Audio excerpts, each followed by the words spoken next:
नमस्कार। भूमि न्यूज पलामू के विशेष कार्यक्रम सांस्कृतिक विश्लेषण में आप सभी सुधी दर्शकों का स्वागत है। आज सांस्कृतिक विश्लेषण के तहत हम बात करेंगे शब्दों की मौत और शब्दों की आमद पर।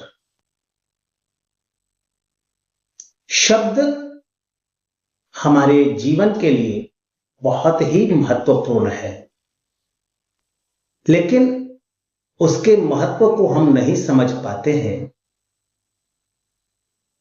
और नहीं समझने के कारण ही हम शब्दों की मौत पर ना तो शोक मनाते हैं और ना ही खुशियां मनाते हैं। इसी प्रकार से जब किसी शब्द की आमद होती है तब भी हम किसी प्रकार का कोई भाव प्रतिबिंबित नहीं करते हैं। अगर हम देखें तो शब्द जो है वो हमारी संस्कृति को मजबूत करता है और संस्कृति को जब मजबूत करता है तो कहीं कहीं कमजोर भी करता है। दोनों बातें शब्द में आती है, यानी कि शब्द सच्चाई को भी रखता है और झूठ को भी स्थापित करता है। ऐसे में शब्दों के इस्तेमाल में हमें बड़ी सावधानी बरतनी होती है।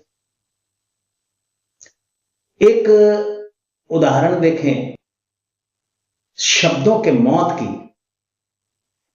तो सबसे पहले कहा जाता था मां को अय्या, अय्या के बाद मैया, फिर मैया के बाद माई, माई के बाद मॉम या मम्मी, मम्मी और मम्मी के बाद मॉम। आखिर इन शब्दों के परिवर्तन से हमारी संस्कृति पे क्या प्रभाव पड़ा, इसे आप और हम सभी महसूस कर सकते हैं। जब हम अय्या और माई की बात करते हैं तो हम देखते हैं कि माई और अय्या कहने के बाद जो भी भावनाएं सामने आती थी मां और बेटे के बीच की, आज वह खत्म हो रहा है, आज वह समाप्त हो रहा है। तो अगर हम ऐसे देखें कि एक शब्द मरता है तो एक संस्कृति नष्ट हो जाती है और एक नए शब्द की आमद होती है तो एक नई संस्कृति उभर कर सामने आती है। अब ऐसे में हमें तो सावधान रहना ही होगा और ऐसी घटनाएं आज के दिन बहुत हो रही हैं। नाम बदलने की घटना देखिए, नाम बदलकर मुगल सराय को कर दिया गया पंडित दीनदयाल उपाध्याय जंग संघ। अब इससे क्या होता है? इससे हुआ यह कि मुगल सराय कहने से जो उसके इतिहास स्थापित थे और उस इतिहास में मुगलों के बारे में जो बातें सामने आती थी वह धीरे धीरे धीरे धीरे धीरे धीरे नष्ट हो जाए। यानी एक शब्द मरा तो इतिहास भी मर जाते हैं। इसी प्रकार से अगर हम देखें संभवतः पूरे देश में पलामू का एक शहर है जिस शहर में साहित्य समाज नाम का एक चौक था जो यह प्रतिबिंबित करता था कि पलामू में साहित्य की गौरवशाली परंपरा रही है। यहां कई साहित्यकार हुए हैं, एक से एक साहित्यकार हुए हैं,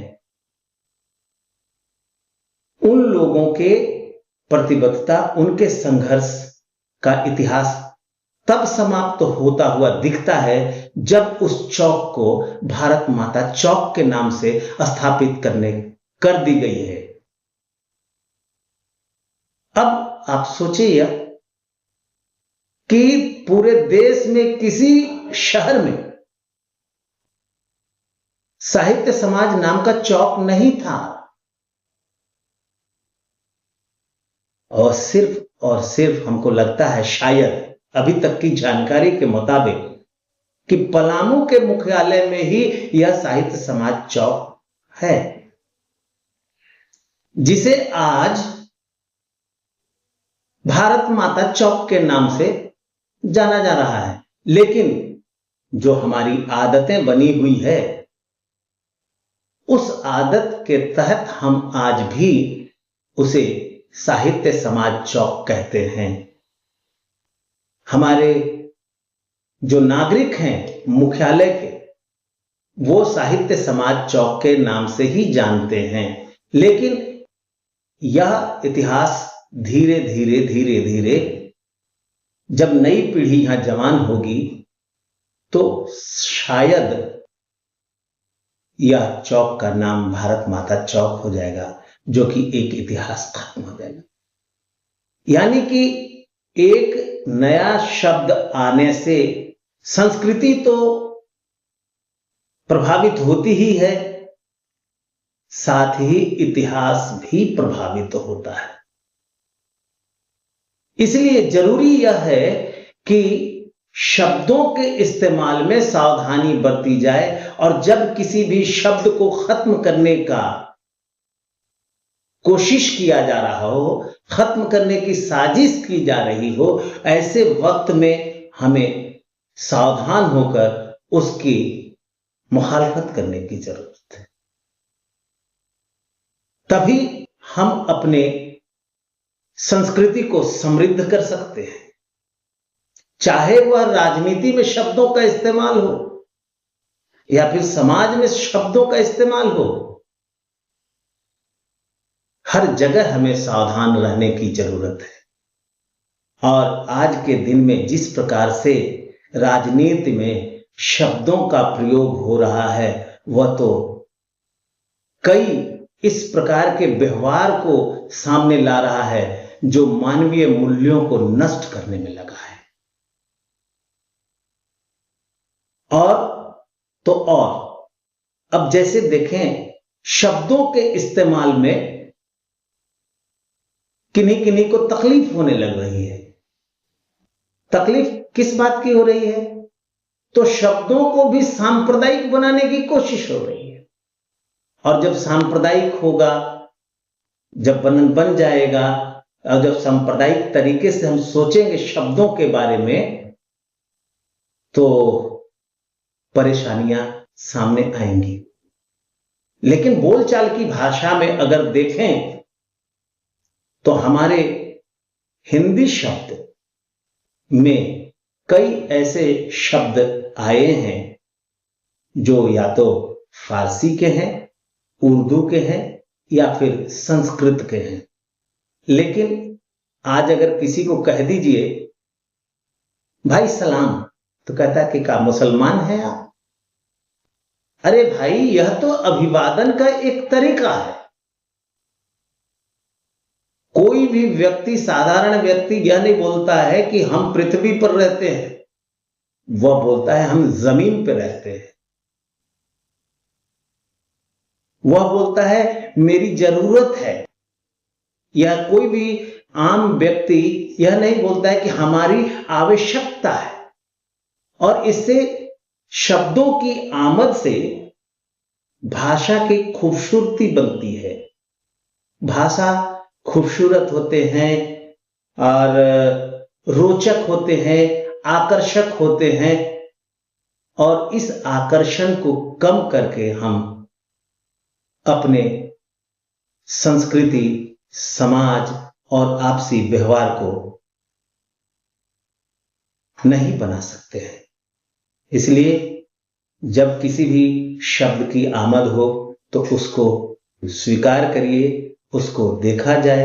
अगर वह हमारे समाज में कोई विकृति पैदा कर रही हो तो उसे भूल जाने की कोशिश कीजिए। अगर आमद हुए शब्द से अगर हमारी भाषा खूबसूरत हो रही है, रोचक हो रही है, तो उसका स्वागत कीजिए। आज के लिए बस इतना ही। धन्यवाद।